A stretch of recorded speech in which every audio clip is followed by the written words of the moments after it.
Web3 is the future. It's like, do you want to work for Blockbuster or do you want to work for Netflix? Like, it's the same thing. It's like a transformation of digital ecosystems. Web3 is the next transition or this next technological revolution of like the biggest companies doing amazing things, building products that don't exist yet. You're not building stuff that's already built. You're building new stuff, cool stuff, things that have never been built before. You're at the cutting edge. There's a trap that people fall into where they think if our product is good enough, everyone will come along and they will use it. That's horseshit. You need amazing marketing. You look at Apple, you look at iPhones, it's the most expensive thing there. It is not the best technology, yet they are smashing the market. It's because they have great marketing, they have a great experience. I've never seen people so happy as when they buy an overpriced phone and walk out of the Apple store and they're smiling from ear to ear and they've just had their guts ripped out, but they love it because it's like a premium brand, a premium product.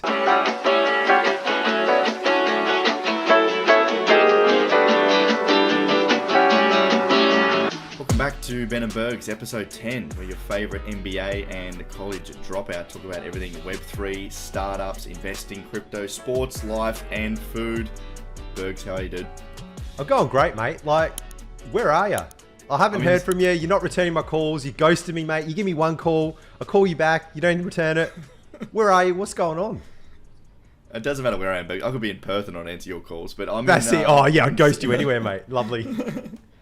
I'm in Singapore, mate. In Singi. I've been here for 3 days. Oh, dude, the shit show to get to Singapore. Oh my goodness.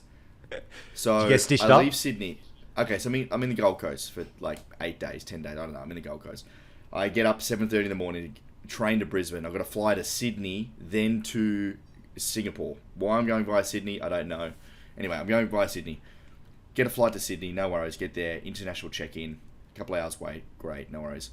Everything's going smooth. We get on the plane, cool, 8-hour flight, got everything sorted, no worries. Yep, we've got a day to spare, so we'll get into Singapore. I've got to come here for a conference. I've spoken at a crypto conference here on Tuesday. Which is very rare for you because you fly in at the last minute, so you planned ahead. You've got your extra day.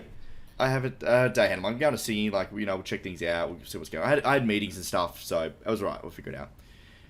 I pass out, like I'm asleep on the plane. No worries, great. 2 hours in the flight, captain comes over. Right, this is your captain speaking. We, as you've probably noticed, we've turned the plane around. I was like, right, why have we turned the plane around? We've got a customer on board that has got a very serious medical emergency and we need to do an emergency landing. Jeez. And I was like, oh, fuck, here we go. Is he all right? Like, what's going on? Where are we going? So we do an emergency landing back in Sydney because we're in the middle of nowhere, basically, middle of fucking Alice Springs or some shit. So we did 2 hours there, 2 hours back, did a 4-hour return trip just to land back into Sydney. We land, they don't know what's going on. It's like 10 o'clock on a Sunday night now. They don't know what we're doing, where we're going. We land, Ambo's come on. This guy's carked it, like they're carrying him out. Like he's not dead, but he's no good. He was like legs dragging on the ground, no good. We sit on the tarmac for 45 minutes after we land. And we don't know what's going on. We don't know I'm flying British Airways, so that everyone on the plane's going to London. So they're even more screwed. I'm trying to just get to Singapore. Yeah. And captain comes over 45 minutes later. So thanks everyone for your patience. Just letting you know that we've actually now ticked over the time that it won't allow us to fly because we can't do another 8-hour shift. So the flight's now cancelled and we'll be handing out immigration forms for you to now re-immigrate back into Australia. So we haven't fucking gone anywhere. We've gone up in the air, done a few laps, now we're back on the ground. So great, go labour laws. So now we re-immigrate. There's 300 people re-immigrating at 11 o'clock at night that they hadn't planned for. That takes an hour. Jesus. Have to get our bags. Then we go upstairs. There's literally 190 people lining up to one desk at the British Airways airline at 11:30 at night on a Sunday, trying to figure out where we're staying at the hotel. I'm at the back of the line because I had these pull-up banners. I've got the fucking oversized baggage. Shit show. Finally get in, get to the front of the line. Oh, sorry, so we've run out of hotels. We need to find out where we're staying. No. Find the hotel. So you've been going all day. You've been doing your hardcore CEO. You're making your calls at the airport. You get on the plane. I'm pretty sure I got a couple of messages from you while you're on the plane. And then they've turned it around. You got to re-immigrate, pick up all your crap, your big banners. It's now 11:30. You're cooked, and they got nowhere for you to stay. Knows where to stay. So wait there. They find somewhere to stay. Then they don't have buses. So there's literally 180 people outside, freezing cold city. There's no buses. Like, guys, like, I get it. This doesn't happen often. Like, you know, I get it, but like, holy shit, this is just fucked. Like, can I just get an Uber and I'm just gonna find somewhere else to stay? Like, I want to sleep. And then I get the next day, and then they got delayed again. Then we got on the plane finally as we're lining up, and then they came over and said, "Oh, sorry, it's delayed again. We forgot catering. There's no food on the plane." And then everyone, the whole Gate 25 at International Airport was like, "Ah!" It's like a communal groan, like, what else could go wrong? There was like people were throwing bags. There was like passports thrown. There was like chips being thrown. Everyone's like, "This is fucked." It sounds overly English. It's hilarious. Anyway, finally got to Singapore. Got in like 1 a.m. that night. 1 a.m. Had to speak the next day. Investor conference. All went well. And then just been traveling around, having some food, lots of meetings. Went to a WeWork. Singapore's great, man. I could live here, I reckon. Like it's fucking great. Same. If I had to pick one place that wasn't Australia to live, it'd either be Singapore or New Zealand, and I'd probably go Singapore because it got better food and just more's on, and you can get to other places. Like it is amazing. The people are great. Majority of people speak English, which is fantastic. It's super clean. It's safe, and like the food, and anything you want, you can get there, son. It is just amazing. Like, mate, we got a big. When are we doing a work trip to Singapore, mate? I want a comp trip to Singapore. Just eat these the satay skewers, mate. There's enough work to be done there. Oh, mate, so good. I could just like if I could make enough like a living just doing satay skewers over coals and just having a cold beer and just serving people, mate, that'd be a happy life for me. Breathing that in all day long. Sure, it's not good for you, but man, it smells amazing. How did you feel when you walked out? So you're in Singapore, you're walking, it's hot, it's sweaty. And you go to like the skewer place and you smell that smell the first time you did. How'd you feel, man? Mate. So I met someone here that took me around, and she took me around like some of the big like museums and the big like Marina Bay Skywalk, whatever it's called, and then we went to this like food mall thing or food court thing, and it was packed. There wasn't a seat available, and I walk outside and there's this guy like frying up the satay skewers on the barbecue. He's got the fan. There was like music. There's just everyone's vibing, eating out food. Oh, so good. We spent $50. We still had money left. I think we spent like maybe $35, and we just got so much food. We got noodles, satay skewers. We got like the fried prawns on a stick. Yeah, that was awesome. The big ones. Oh man. Yeah, beef noodles, chicken rice. I had a big fuck off tiger beer, like a proper skewy. Bigger than your head. Bigger than your head. It was so sick, man. I was like, I could do this all the time. It's insane. Oh, mate. It is incredible over there. Like, knock off after work, go for a feed. You hardly cook over there. You're always out at hawker places. Mate, hawker food is like my favourite food ever. And, mate, you got to try. 2 more things you got to try. When are you flying out? Tonight. Oh, mate. Okay. Chili crab if you can get it. And I had chili crab. All right, awesome. I had chili crab. So good. Loved it. Have you had bak kut teh yet? That's from Songfa. Oh, no. Is that the thing that smells weird? No, it doesn't. It's like pork soup. It smells amazing. Oh, bak kut teh, no. What's that like that fruit that they have here that's kind of like... durian.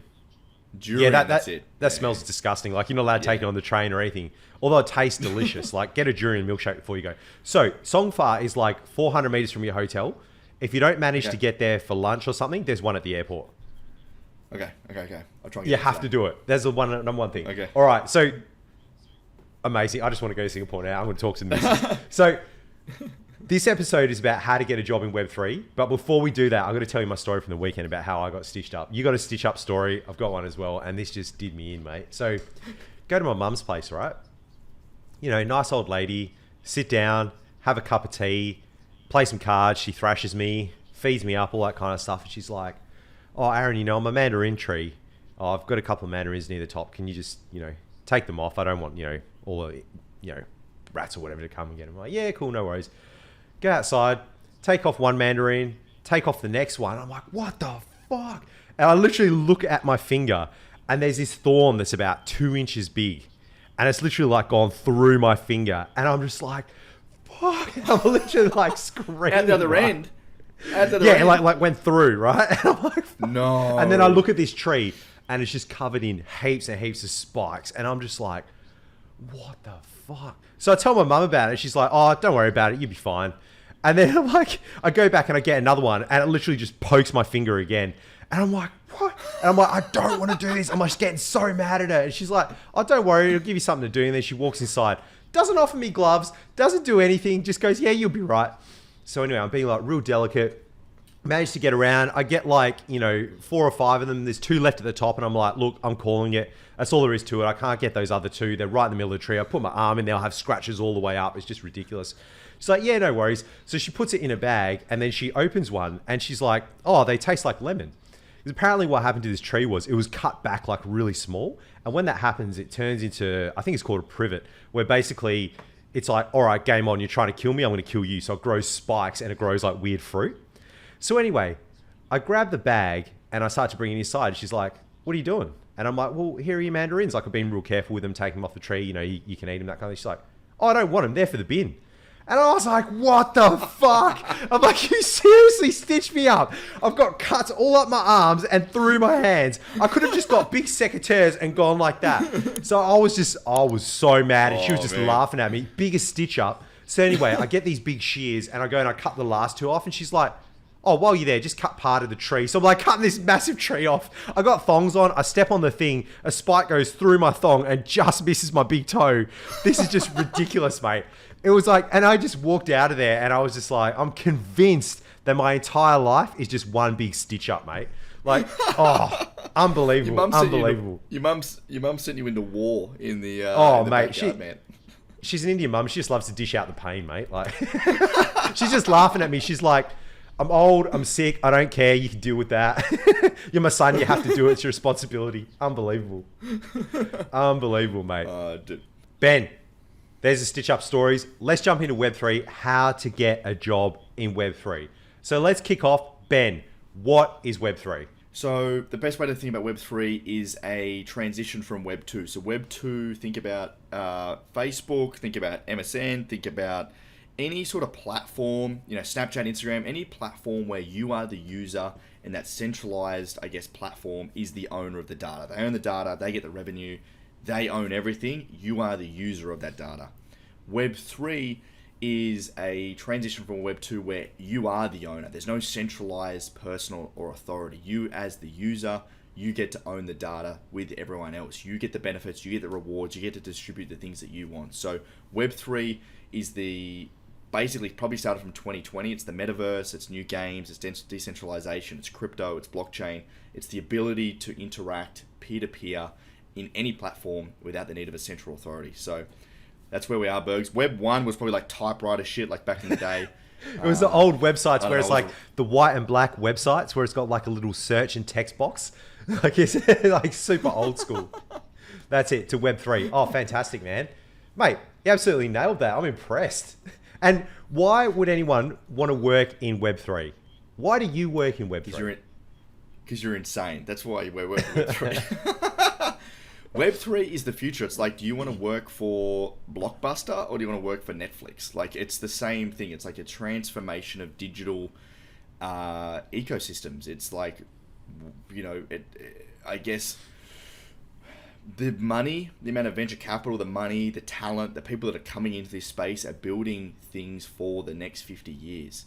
People want to own their data. People want to use and interact platforms that are better for humanity because they're faster, they're cheaper, they're better, they're more exciting. Think about like VR. Think about like AI. Like these sort of things are better in everyday life. And I think Web3 is the next transition or this next technological revolution of like the biggest companies doing amazing things, building products that don't exist yet. That's what's so exciting. You're not building some shitty, insurance company. Sorry for anyone that's in insurance out there. You're not building stuff that's already built. You're building new stuff, cool stuff, things that have never been built before. You're at the cutting edge. That's what's so exciting about Web3. Oh, I love it as well. And for me, I work in Web3 because it's so exciting. There's so much innovation happening in this space. And I love innovation. I love digital innovation. The market is just exploding and it's tipped for exponential growth, which is just going to be huge.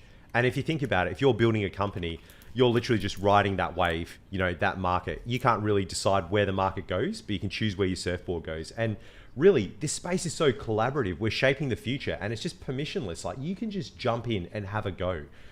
And I think for me, especially like where I used to work at the hospital and working in government and interfacing with universities, those kind of things, a lot of the time, everything was permissioned. You had to ask, you know, man, different executives, different team leaders, you had to get different processes done, different companies, all this kind of stuff, just to see if you could actually do the thing. And now I'm in Web3, it's literally like, hey team, we're going to build this. We send it out to the market and the market decides if it's good or not. Whereas the other way would spend 6 to 8 months deciding what we're going to do, not even having a market test or testing with our customers, knowing if it's the thing that they want.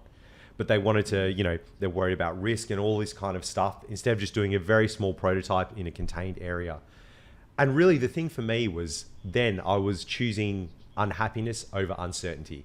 I was in a job that was relatively secure. It was at a hospital. I could work there the rest of my life. I was probably never going to be fired. But at the same time, I was very unhappy because I wasn't able to move fast. It was really slow. We didn't have, you know, enough staff. They didn't understand the things I was trying to do. I was pushing forward at a pace where they couldn't keep up. Now I'm trying to keep up with everyone else in Web3 because they're going absolutely gangbusters. It is unbelievable. Like, you go to sleep and you wake up and the world has changed. And I'm glad I took the other side of that trade. And now I'm choosing uncertainty over unhappiness. I'm just happy as shit. It's like the happiest I've ever been. And to be honest, the uncertainty is not there because I have way more control here than I did in my previous job. It's just that uncertainty over unhappiness.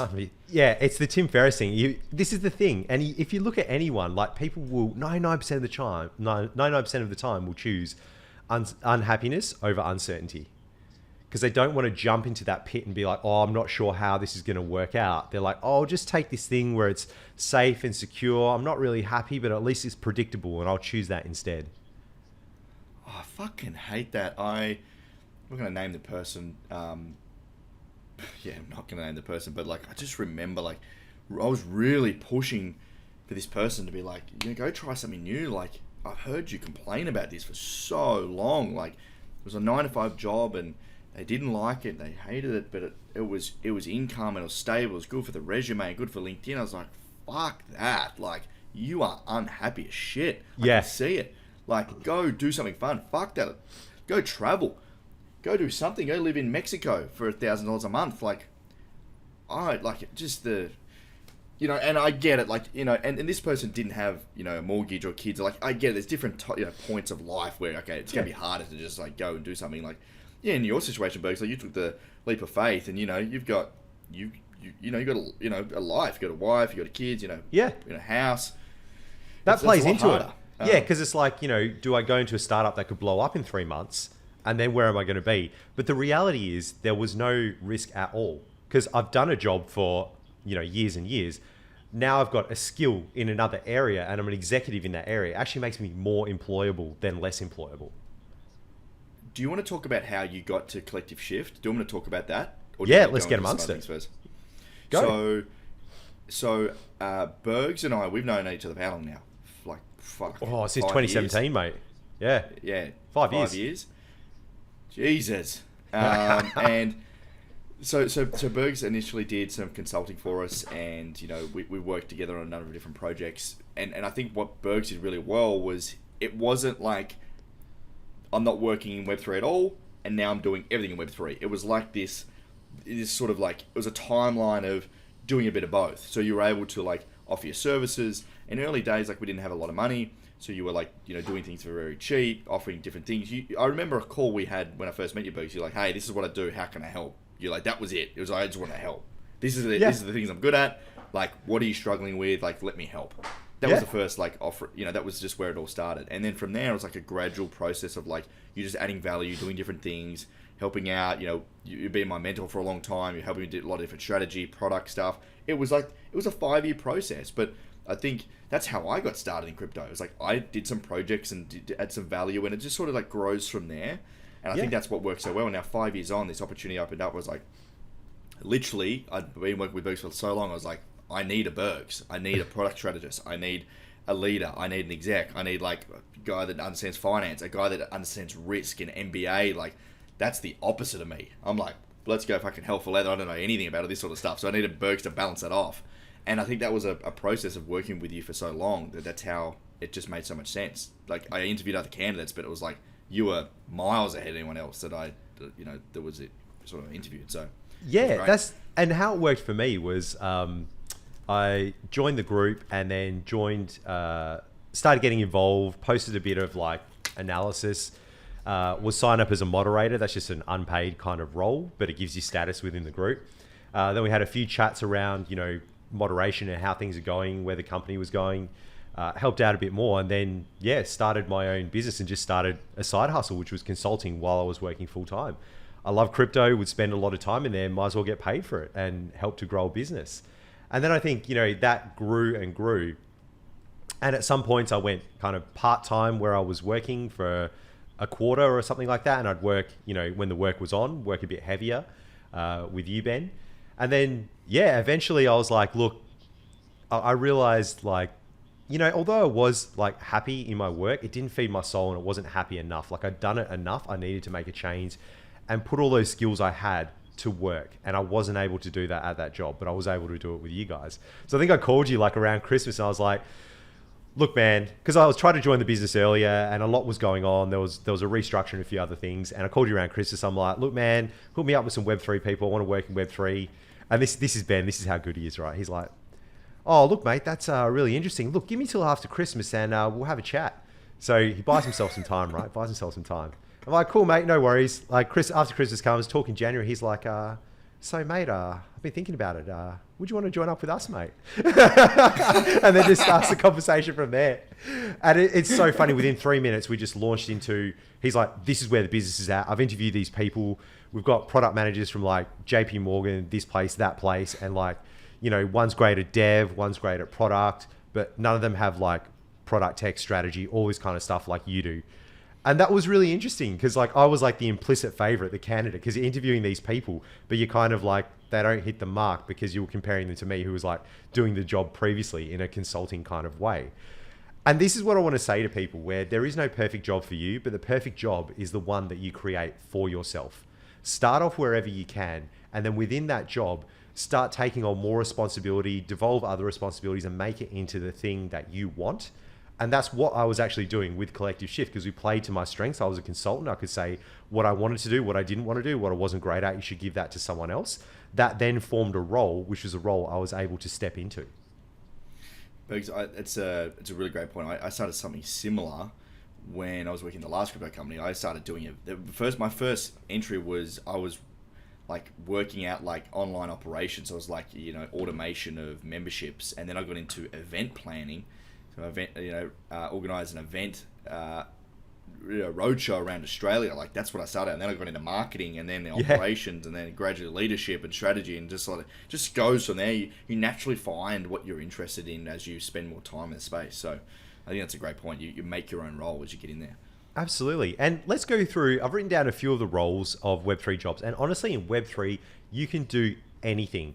Like the top ones are always like software engineers. If you're a software engineer, you know what's up. You can just jump in. You can just start developing. Get onto Ethereum. It's got composability. Grab someone else's smart contract, make it do something else, see how it works, add your 3% on top. Just absolutely go for it. Just start experimenting. Of course, like any company, marketing and growth.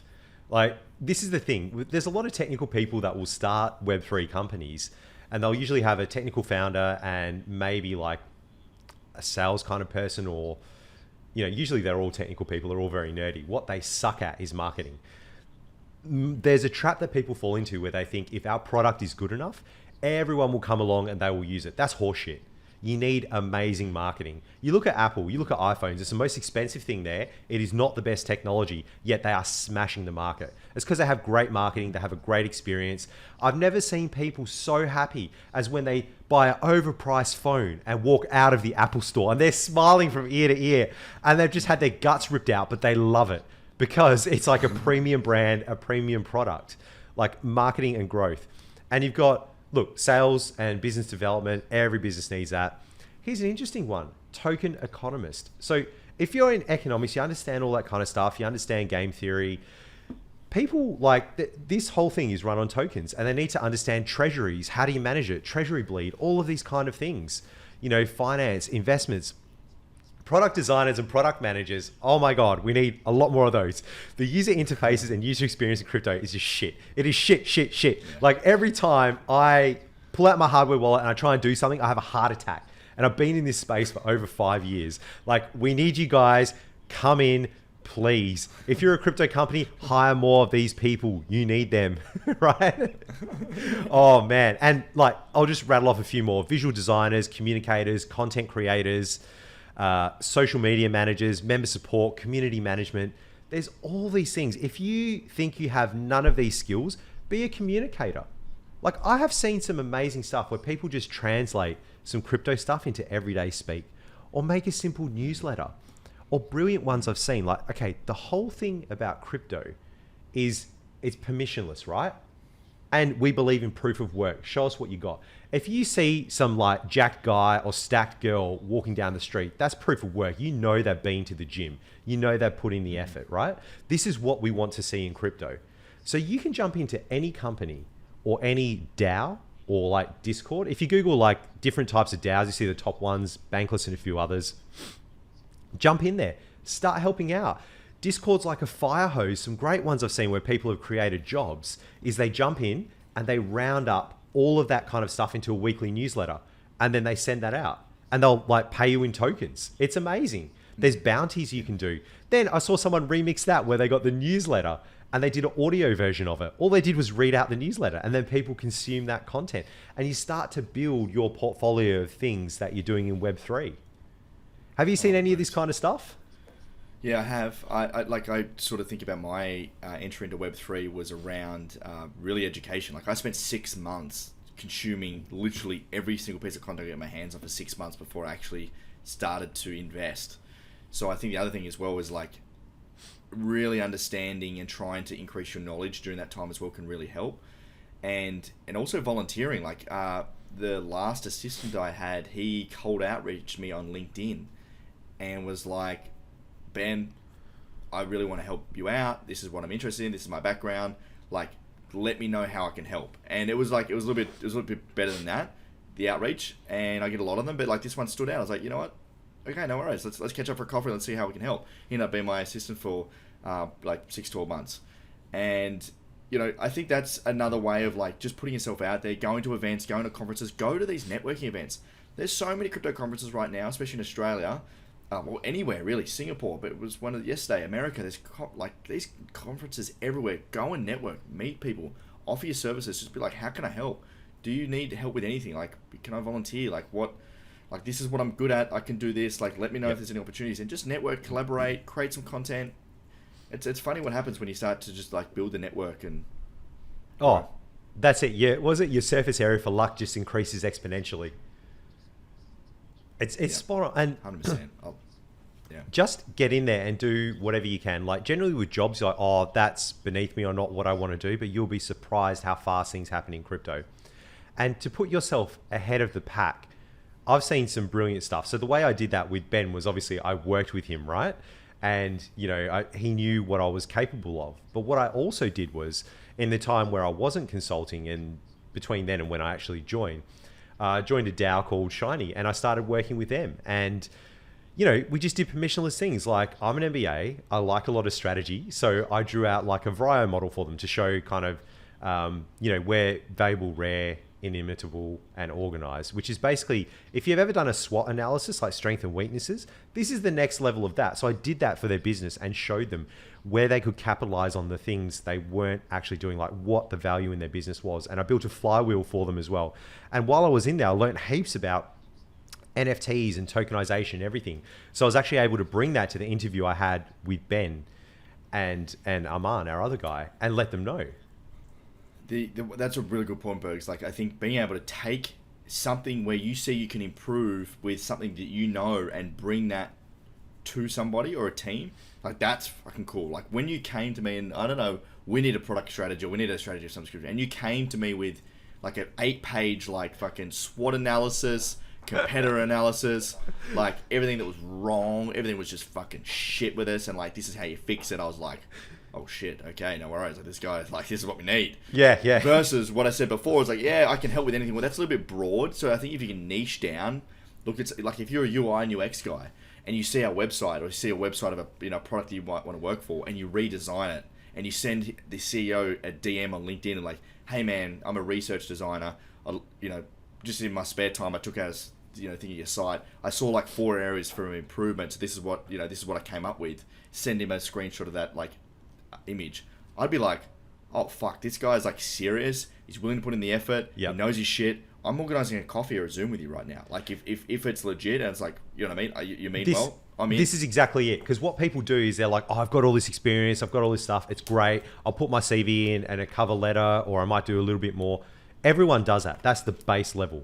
If you're coming on and I'm hiring you as a product manager, this is what I want from you. Come in and be like, hey, I've looked at your site. I've signed up as a customer. And here are the 5 things that I would change in the first month. And go through them. I would be absolutely frothing. Or even better, be like, hey, I've talked to 20 of your customers and this is what they've said about your product.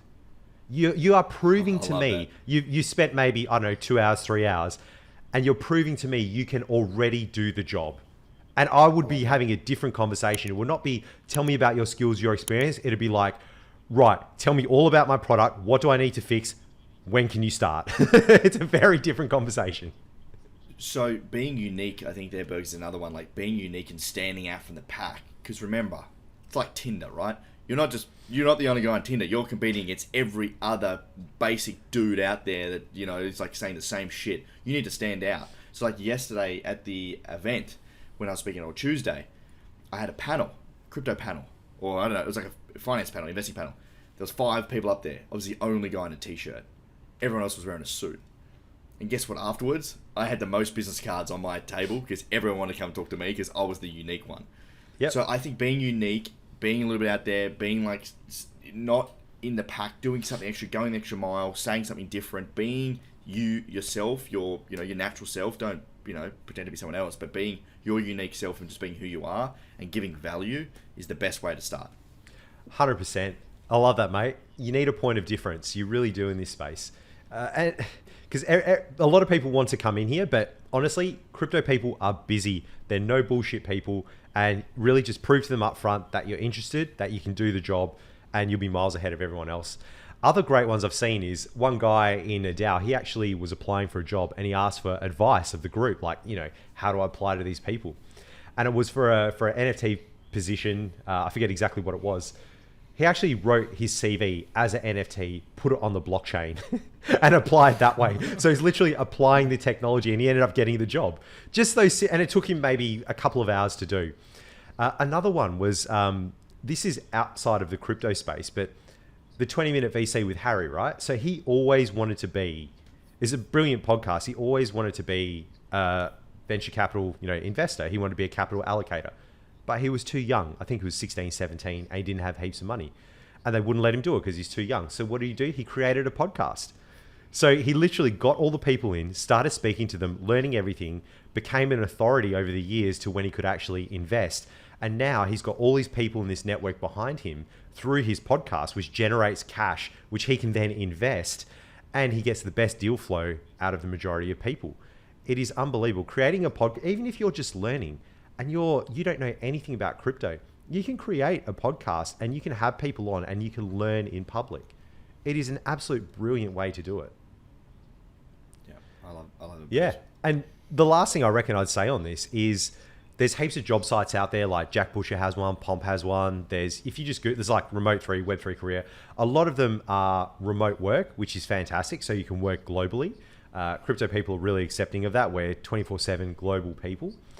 And what I would say is have a look at those sites, look at those companies, and then go to that company's website. And I'll give you an example. The big one in Australia is Immutable. They're hiring, right? And they're over in Sydney. Go to their specific website, see what they're hiring for, see if any of those roles that you can apply for. Even if you can't, I think they've got general pools.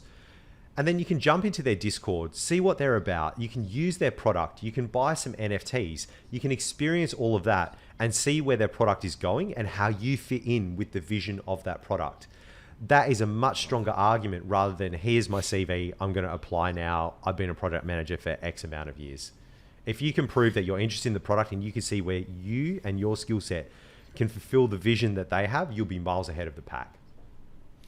I think that comes back down to as well, Bergs, like you personally also believing in the mission, right? Like, so for Collective Shift, Bergs, you believe in the mission. Like, you're here, you're an educator, you want to make this space better. Our mission is different to Immutable, and it's also different to Kraken or Binance. Like, all of these companies do different things. And also the companies are at different stages. So two things I think you should think about when, looking at getting into crypto is looking at the product and understanding what they're trying to build. And if you get to the interview stage, even really asking them and seeing what their vision is, what their values are, what they're trying to build, who they're trying to build for. Because I think in Web3, it does attract some potentially bad actors. Well, not even bad actors, but people in it for the wrong reasons. And I think that can make work pretty difficult sometimes, if you're not working with a good crew. So understanding the product and what they're trying to do is really important. And then also understanding what stage the company's in, right? So are they pre-revenue? If they are pre-revenue, are they venture-backed? Who's backed them? How much money do they have? Are they bootstrapped? Are they post-product and post-revenue? Where are they trying to go? What are they trying to build? Are they cash revenue or are they tokenized revenue? Are they paying you in dollars? Are they paying you in tokens? Because I've seen a lot of people as well, especially developers in the early days, get paid in tokens. They work for 2 or 3 years. The product doesn't work out. The tokens are worthless, and they walk away with negative, $80,000. So it's important to also understand like the remuneration model as well. That can take a little while, but understanding that as well can be really important because you may believe in the project. And if you do, you may need to take a lower pay or a lower salary early on, especially in a startup because you're in it for the broader mission and hopefully you get some tokens or some equity to have hopefully a payout down the line. That's what a lot of startups tend to incentivize through because you'll come together for a mission. But make sure you are being whether you have cash coming in or shares, it's usually balanced out. So you would negotiate with the CEO. Some people might want more cash. Some people might want more equity. Usually it's not both. It's usually one or the other. That is more or less. So yeah, I just think about what's important to you. Where are you at in life? Do you need cash to live? Are you there for the long term? You're still young. You want to build something big. Absolutely. That's what I think about as well. Yeah, a lot of this is kind of value driven as well. Like your values align with it, and you come to Web3 because you want that feeling of building something, aligning with a mission, and changing the future. A lot of those things are actually why I worked in health for so long, like changing people's lives. And Ben, you nailed it with that. Like you need to think, do I want to play on easy mode or do I want to play on hard mode or somewhere in between? So easy mode for me is if someone has raised a Series A, massive millions and millions of dollars in Series A, and they're kind of scaling up. So generally you'll get a decent wage, things will be great, you'll have a big team. The kind of downsides of that is you might not get any equity or be a small amount. The other side is it's hyper growth. So you're going to have to work in a company where growth is just insane. And do you want to scale from 50 to 200 people really fast? Is that the environment you want to be in? Hard mode, I would say, is you're starting, you got basically bare bones, you're not getting paid and you're building a product and you're kind of seeking funding or you're trying to bootstrap. That's very challenging to do. If you nail it, it becomes easier in time. And the easy one actually becomes hard because you're raising more and more money. The targets get higher and higher till you have an exit and you IPO or whatever that looks like. And then I think with us, we're somewhere in the middle where we had customers, we had product market fit. We're still kind of finding that with the customers that we acquired. There was, there is salary and equity as well, but it's right in the middle. And it's kind of like the sweet spot for me where it's, the harder I work, the more upside I get. And I really like that. So if I, smash the product, we're getting customers in, everything's kind of working, I get benefit from that. Whereas in my old job, I just got the same old flat salary and that just was not exciting and I was not incentivized to go the hardest I possibly could. So just, my advice is just have a think about where you sit on that spectrum and where you want to be the next 2, 3, 4 years and what that company is going to look like. And if that's what you want your day-to-day to be, and if the remunerations, rewards and recognition are right for you. Yeah, really important to think about. The other things I'd be thinking about as well is the other incentives, or not incentives, but other things that come along with working, like in any company, right? Like what are the other benefits? You get a laptop. Most crypto companies are remote that I know of, especially the small ones. Like we're remote. Work anywhere in the world. Day operations, mate, he's up on the Gold Coast, mate. He's working from up there. Berg's in, WA. I'm in Singapore. Can work wherever. Don't need to be in an office. I love that. And also the 24/7 nature. Like, some people tend to work better at night time. Some people tend to work better in the mornings. We're really flexible. Some companies aren't. Some are like, no, like you're in the office at 8 a.m. or like you're getting sacked. You don't get to work from home. Use the company laptop. It's some of them are strict, and I haven't worked in those entities. Like, Berg's being more corporate. I assume it's probably a little bit. I mean, you sort of ran the show over there, so probably not too much for you. But in different entities, it's completely different, especially in corporate, right? Like, it's still, even though I had lots of autonomy and authority, it's still ultra strict, because it's a very, all the IT stuff we do, it's very strict. The rules are strict. It's a government kind of backed organization, and it's that way for a reason. You're dealing with people's lives. You're in health. You've got health data. It's ultra restrictive. Another huge thing about Web3 that you just touched on then is geographical arbitrage. So even though you may be getting paid less than you are now, why don't you go live somewhere for like 6 months? Go live in Mexico where it's cheap, or Bali, Argentina if it's still good to live there, where you're paying less than a quarter of the cost of living that you have in Australia or the States. You're getting paid less, but overall you're making more money. If you have a house, rent your house out. If you don't, great, pick up sticks and go. Start living in other places, have other experiences. Get amongst it. There's so many people that do this. There's tons of digital nomad websites, and heaps of friends you can make along the way. Go and have some life experiences. Do it for 3 months. See if it works out. Take 3 months off your current job. Take your long service leave, or take leave without pay. Test it out. See if you like it. If you don't like it, you can come back. It's all good.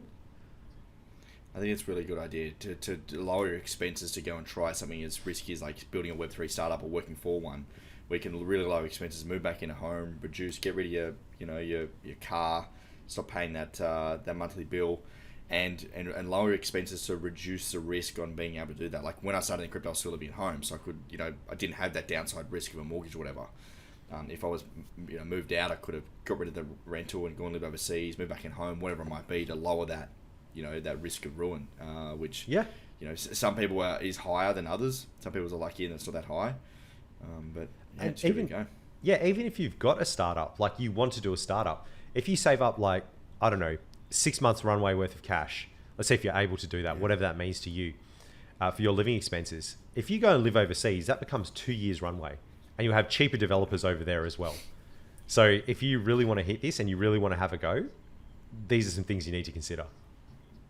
Bergs, you've done the transition from unhappiness to uncertainty. What is the experience you can share to like others that are contemplating it, considering it? They're in a job they don't really love. They're thinking about getting into crypto. Like, what would you tell them? I'd say just do it. I've known in my heart for a long time this is what I wanted to do and where I need to be. It's just convincing myself and changing the story I had in my head to actually make the leap. And this is the thing, like you can test it. It doesn't have to be one or the other. You can drop 1 day a week at work, or you can consult for half a day a week. You can test it and see if you like it, see if that starts to grow and become a real thing. And then once you get an offer, you can then make the leap. And it's like one of the Ice Cube sayings is like, don't be afraid to leave, we can come back. It's like he's talking about people in the hood where, it's what you're used to, it's your life, you become comfortable, get out of your comfort zone, live somewhere else, and really experience who you can be. What human can you become? What skills can you put on display? What can you achieve? What can you do when you are untethered and unleashed? You at least need to run that experiment and see what you can be. That is super important. I ran that experiment and it worked out super awesome for me. And it was funny because all my mates are like, oh, about time, dickhead. Like they all knew it. They knew the way I talked. They knew what I was interested in. They knew it'd be amazing. And even the first couple of months, you still have all the thoughts like, I've done the wrong thing. What have I done? This is too hard. This is crazy. I'm waking up to a million messages. I'm dealing with guys in the US. Slack's fucked. Notion's fucked. This is fucked. Like everything's fucked. It's too much. But then you slowly like start to get rid of like all the thoughts and processes and mental models you had from your old job and your old life to your new one, and you start to recreate it. Like now I work from home. I'm like, fuck, there's no one in the office. I'm alone. I haven't left the house in 5 days. This is ridiculous. Okay, I need to restructure my life. I'm going to have non-negotiables. I'm going to leave and go for a coffee like this day. I'm going to work out at these times. I'm going to stop work here, spend some time with my family, have those non-negotiables, and just, I need to spend a bit more time building my life, because before it was just incidental. I'd go to the office, we'd grab a coffee, we'd go out to lunch, have a drink after work. None of that happens. I just need to plan it now. And now I've got so much more free time. I'm working out a lot more. I'm healthier than I've ever been. I'm happier than I've ever been. It's just really, really worked out. If you are considering this, just get after it. And like I said before, there was no risk there. Like I could literally, like I've been with you guys, 5 months, almost 6. If I stop after 6 months, My CV is going to say, hey, you've done all these amazing things in crypto and I can get a job somewhere else if I want to. Like, it is absolutely fine. I'm now more skilled than I was previously. 100%. And the skills you had that you knew when you were already listening, consuming all this startup stuff, but you was probably hitting a brick wall in the corporate job. Like, and I saw it, I'm like, dude, like, fuck. I used to tell Ben, I used to tell you some stories. So Ben and I would have like weekly calls where he would have a bunch of stuff he wanted to go through and I'd kind of advise him on how I would tackle it. And I used to tell him some stories about, oh man, I wanted to do something like release a feature or take a day off or do this or do that. And I was telling him all the hoops I had to jump through. And he's just like, fuck that. Like, some things were such a punish that you would just not want to do them because there's such a disincentive. We're like, oh my God, I have to do that thing. And it's like 10 hours of compliance to do like 10 minutes of work. And it's just like, it is just so morally defeating where you want to do a thing and you're already thinking of the ways that it won't work. And it's kind of that psychology of the very risk averse, a lot of loss aversion, all those kind of things that was in my previous job. And being around those people 24/7 really got into my head and I started to become that person. And I started to lose my growth mindset and I had to work very hard on it to get it back because all of that negativity and experience I had with other people, conversations, all that sticks in your head. And how am I going to convince this person? How is this going to happen? How am I going to get these resources? And now it's completely the other way where we've got an open market. How do we do things? How do we capture these customers? It's completely different. The biggest thing for me that I love is the team. Like the wins and the losses. You share it, and everyone's in it. Like, everyone's wearing their heart on the sleeve. I love sport. I'm a big sports guy, but I'm fucking terrible at sports. So like, I'm never going to be able to win like a premiership. And I always like see the guys like they're rallying around. Like, the sports teams are like, they love it. They're together. They fight. They train. They win. They lose. They're all in it together. This is the closest thing that I'll ever be a part of to like winning a premiership or winning a sports game. Is like a group of like people that you love to work with day in, day out, wins, losses. The celebrations are great. You learn so much. You're having so much fun. I think that's why Collective Shift is so awesome. It's why we've got such an amazing team, because I think we have built this co-creation of like such a, we talk about culture. Well, the culture for me is like people just enjoying what they do, doing stuff that they love and building cool shit and learning and growing together. And that's what we all do. And that's what I love. Absolutely. That was a huge reason why I joined, because I already knew the entire team and I love those guys. I met up with them in person once we came out, like the consultants came out to Melbourne, and that's a huge part. Like, who do you want to spend your day with, right? And this is a job, like if ever I go for a job, I always ask like, who am I reporting to and who are the team? And I want to meet them before I actually join up, because if, we don't gel or they're a certain way that doesn't work with the way that I work, it's either up to me to turn all that around and put all that effort in, or I could just choose a team that I know I'm going to get along with.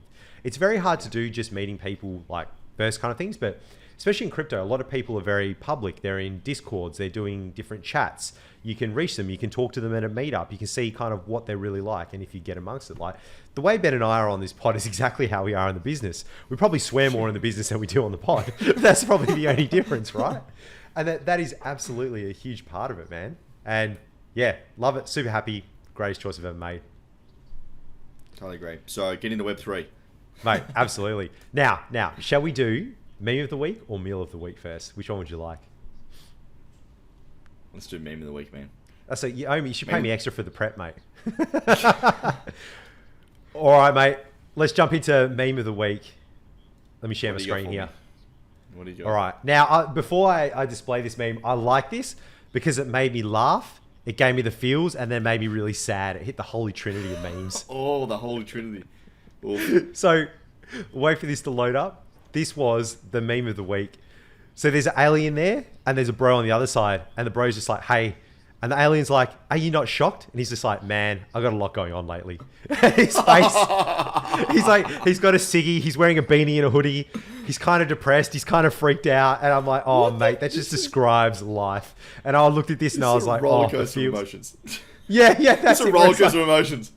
It's so good where you're just like, this world is so crazy. Not only do we have our own stuff going on, we've got wars, we've got COVID, we've got monkeypox, we've got inflation, we've got all this stuff going on. You're like, man, I've got a lot going on. I'm just not surprised to see an alien in my backyard. Oh, so good. Oh, nice, man. Nice. I've even backed up with another meme of the week. This is from Jay. Thank you for the feedback, mate. This was awesome. Posted it in our Discord. This is Ben. And he's got this row of people at the Web3 conference. There's literally 4 guys in suits, and then you got Ben. And this guy's gone against all the guys with suits. Steak sanger, steak sanger, steak sanger, steak sanger. And then against Ben, chicken sandwich. Is so good, man. And this is honestly, this is the epitome of what we were talking about. Like, these guys look like they work at any job. They look like finance and exchange guys. Ben looks like he works in Web3. He's different. He's young. I want to talk to him. Out of those 5 guys, if I could talk to someone, it would be Ben. There's an absolute awesome lesson in there. Cool, man. That's good. I love that meme. Meal of the week. All right. I'll let you go first, and then I'll do mine because mine's just better than yours. Oh, no. Actually, you're in Singapore. You might beat me this week. I'm in singing, mate. I'm in singing. Let's go the singer's food. So here we are. Last night. This is a huge meal. So I met this friend. Went out for a meal, and I was like, she's from Hong Kong, now lives in Singapore, and I was like, wow, here's $50. I'm gonna stay here. You buy everything you can get for $50. Don't bring a cent back. So she goes for about maybe like 20 minutes. Like, it takes a little while. Like, there's a lot of people in this place. So this is big food court. You've got so much food. I've got like a video. There's people everywhere. So many food courts, and they do these. Each shop is so niche. It's like fish soup bowls, and that's all they do, or prawns, or satay chicken. They specialize. That's all they do. Yeah, very specialized. So she comes back with, first of all, we've got the plate of satay chicken skewers, which I've heard of just the bee's knees. So come up on the nice skewer. I went outside. They're on like a barbecue. He's got like a fanning like the smoked chicken skewers. Beautiful. Right next to them, you've got prawns on a skewer. I love prawns. These were probably the best prawns I've eaten in a long time. They're skewered up so they're nice and straight, very easy to break, and you just snap the head off. You sort of peel the skewer back, you break the tail. That way, like, the shell came off so easily. You dip them in a little bit of sauce.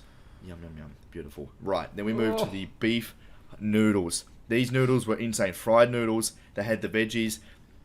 And she gave me a secret. Her secret was, when you go to Singapore and you go to these food courts, you go to the longest line. Yes, it's kind of counterproductive, but you go to the longest line. So she waited for like 10 minutes for these noodles. Oh my God, we smashed those noodles. Insane. You got the chicken rice. Pretty sure the chicken was a little bit undercooked because I had to head to the bathroom afterwards. But it was nice anyway. And then had the tiger. She's from Singapore, so I was trying to teach her the word frothy. She's like, what does frothy mean? I was like, this is a frothy. You see the froth, and you just turn that F to a F, and that is a frothy. It's a frothy, mate. So I had a big tiger skewy to knock it all off. Bergs, this was a 9.5 out of 10. Unbelievable. Absolutely loved it. It was right up there. What would have to happen to be a 10 out of 10? Oh. That's a great question. I think the chicken being undercooked slightly, because I don't know if that's just the way they eat the chicken there. Yeah, that looks amazing, and it looked like kind of Hainanese chicken rice. You've got the pak choy vegetables over there.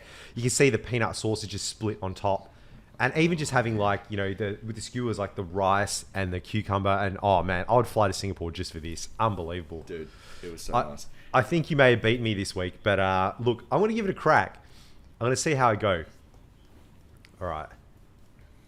By the way, one other travel tip is to find a friend in the location you're traveling to. Like Viv, her name is. She was amazing. She took me around everywhere. Like, you get the whole localized experience. She showed me where to go. Yeah. Explain the history, the background. Unbelievable. Like, highly recommend it. Eat hawker food, mate. Seriously, go to Songfa at the end of your street. And the reason I say go for lunch is because when you get to the airport, you can either have Shake Shack or ramen there, and both of them are amazing. Did you go to Terminal 4 and look at the Jewel? No. Okay, go early to the airport, at least half an hour early. Go and sit by the Jewel, which is like that big waterfall thing, and just meditate. You'll love it. Gotcha. All right, This is my meal of the week. So, my family ditched me on Saturday night. They fucked off. They went for a sleepover because my sister-in-law's over. They went over there. So I was like, whatever, So I went out with the boys, got on, had a feed, had some skewies, mate. Just got on it. Nice. Came back, and guess what? there was peace in my house, man. There was quiet. So I went to bed, had the best sleep of my life, had to sleep until 9 o'clock, woke up and I thought, all right, let's get amongst it. Let's cook up a brekkie. So let's just start off with the coffee, man. So during the week, I roasted these beans, right? Oh. And these beans are called Sulawesi Blue. They're some random beans from Indonesia, but they're triple sort, so they're high quality. And I roast them during the week. And they weren't pouring that great during the week. But mate, it's about day 5 after I roasted them. Oh. And you know, like 1 out of 10 times you just get the perfect pour of coffee. This was the perfect pour, mate. Just went. Oh. So I've got a naked filter, and you just saw all of it come through perfectly to the middle, and the crema was just insane. So, and then like even did a little love heart in there for you, Ben. So I took a sip of this and I closed my eyes and I nearly cried. Like, it was like I was in Bali in the rainforest, like among the humidity, just breathing it in, mate. That is what this tasted like. It was just like mountainous awesomeness. It was Beautiful. Brilliant. But then I'm like, all right, I'll cook myself up something. So there was some bacon in the fridge. And I was like, yeah, you know, bacon, scrambled eggs, I could go it. But then I saw this, mate. There was some prosciutto in the fridge. So I chucked that in a pan and I fried up the prosciutto, and this was just so crispy. And then I'm like, all right, I'll have some eggs. I'm like, oh, I'll probably need some, you know, veggies on the side. And wouldn't you know it, just in the bottom of the fridge, there's like half a capsicum. So I cut that up, salt, pepper, garlic, and then, you know, cracked my eggs, cooked those up, scrambled the eggs, Gordon Ramsay style, put that out, salt, pepper. But then I got some truffle oil and just drizzled it over the top of those eggs, mate. So you've got this, you got this amazing creaminess from the eggs, the truffle, the umami. Then you've got this really saltiness from the crispiness from the prosciutto. And then you've got the kind of just crunch from the capsicum and the sweetness. Oh, mate, this was unbelievable. And I'm going to give it a 9 out of 10. Wow. To take it to a 10 out of 10. I should have made the eggs with yolks only. So it's like super decadent, and put cream in it as well. And then had cut up garlic chives over the top of it. That would have been a 10 out of 10, mate. Man, prosciutto. I don't think I've ever had fried prosciutto. I've had prosciutto like fresh. Get amongst it. Have it on a pizza, mate. It is unbelievable. Now, I'm going to take 2 bites of the cherry, mate. Another suck of the sauce bottle. Oh, yes. So we're doing this on a Thursday because Ben can't get his shit together. Usually it's a Monday. But, you know, he can't even catch a plane these days. And he goes, oh, we'll do it Wednesday. And I'm like, mate, he sent me on a training course because he reckons I'm not good enough. And I'm like, I can't do it on Wednesday. He's like, look, you need to get good. Just piss off and do a training course. Now, mate, the lunch at this training course, have a go at this. This was, look at this, right? This was only the second course. What the fuck? You got this? Mate. You got this at the EA training we had more than this. Like, no. Seriously. Okay. For morning tea, we had these amazing big quiches that were like, had this wrap-around pastry that were just phenomenal. For lunch, we had like a choice of 3 different entrees and 3 different mains. What the fuck? So for entree, you could choose prawns, or salmon, or mushroom soup with like porcini mushroom and cream. I chose a mushroom soup. It was off the hook. I ate that thing before I could take a photo, son. It was like a proper like restaurant at the UWA club. It was unbelievable. And then for mains, you could have, I think it was salmon, a vegetable cauliflower dish, but I had this one. So this was pork, right? And I'm a sucker for a pork chop. And you can see just that. Did you pay for this? It was free, lad. All free included. What the included. Oh. And even after this, oh man, okay. So let me go through this meal. You got this beautiful pork chop that is just cooked perfectly, and it's got that big, at least an inch of fat on it. And just look at how that is charred. They burnt the fat, and that just tasted amazing. You just cut into this pork chop. And like it was cooked, it was slightly over, but I reckon they brined it or something, so it was still really delicious, and you didn't have to chew too much. And they had this amazing jus over the top that just like, oh, it was rich, it was amazing. You had the asparagus, which was just cooked and seasoned perfectly, nice bit of snap in it. You had a roasted tomato with basil and oregano. You had this kind of white creamy sauce which had spinach in it. Wasn't really a fan of that. It was okay, but you didn't need it. And they did the schmear, Ben. So you see like that orange thing, how you got like it was a sweet potato schmear on the plate where you get the back of the spoon. Amazing. And then, dude, wait. Can I just add? Go on. Can I just add? what I get in Melbourne is this fucking shitty, like, old baguette with, like, you know, the fake chicken paste that's, like, smeared on the baguette? Yuck. Wrapped in a bit of Glad wrap. I don't ever eat their lunch. I go downstairs and buy my lunch. And you're getting seared fucking pork. Yeah. And we had With proper like asparagus. waiters as well, where, you know, it was like you get like cloth napkins, they put it on your lap, they're like, oh sir, can I help you? And they deliver it one by one with your name. My And then goodness. we had like I don't know if it's like potato gratin or potato bake thing, where they go to the next level and they shred the potato. So it's like they grate it, so it's just like really thin, and it was just cooked perfectly. This was amazing. It made my day. Everyone else was like, the meals are usually crappy. This is phenomenal. This was like fine dining stuff. This was like a 9.5 out of 10. Honestly, I take a half off because of that silly spinach pasting. I don't know what it was. Didn't really like it, but mate, this hit the spot. And then cop this, right? We get afternoon tea. They bring in these honkin' scones that are already cut in half, and for the cream, they've made their own cream, and they've made it with like vanilla bean as well, and they've piped it perfectly onto each scone and put like their own jam that they've made in the middle. Man, I've never eaten those so quick. I ate 2 of those and I was going to spew, and I was thinking of going back for a third. Nice cup of tea on the side, mate. English breakfast. It was unbelievable. Did you do Like, any training, or you just like at some fancy ass restaurant? Like, you know what I think it was? Like, the venue was great, and I think because they said it was cash day, so it's high cognitive load. They're like, look, these guys are going to need to feed up, get the brain cells going. Let's feed them up. It was unbelievable. Being able to choose your meal from like 3 entrees and 3 mains at fine dining is just next level. It is unbelievable, man. Thank you for sending me for training. I will gladly go any day. I'm coming too. Oh dear. Bergs, that's been an epic episode. How to get a job in Web3. If you want to learn more about Web3, we have so many amazing resources at collectiveshift.io. We've got a free beginners course, hundreds of resources. It's going to get you from 0 to 1. If you don't know how to start, you don't know where to start, or you've started but need help, we've got everything for you in simple terms, simple plain English. Head over to collectiveshift.io. If you're wanting some more about premium stuff, we can see exactly what we're investing into, our community, daily analysis. We're doing on-chain analysis. We've got reviewed assets. We've launched a new personal dashboard so you can get personalized insights based on the assets you own. We're building something really cool, Bergs. You can head over there. We've got a discount code in the description below. And if you're loving the podcast, let us know. We're getting memes thrown in. We're getting some great feedback. Like, I think we're improving every time. Please send it in. Leave us a review. Leave us a comment. Let us know what you think. We always want to improve. So Absolutely. Leave a comment. It just spurs us on. It makes our day. It just makes us happy, and it fuels us to just do better. Thanks for listening, spending your time with us. We really appreciate it, and we'll catch you guys next week. See you next week. See you, folks.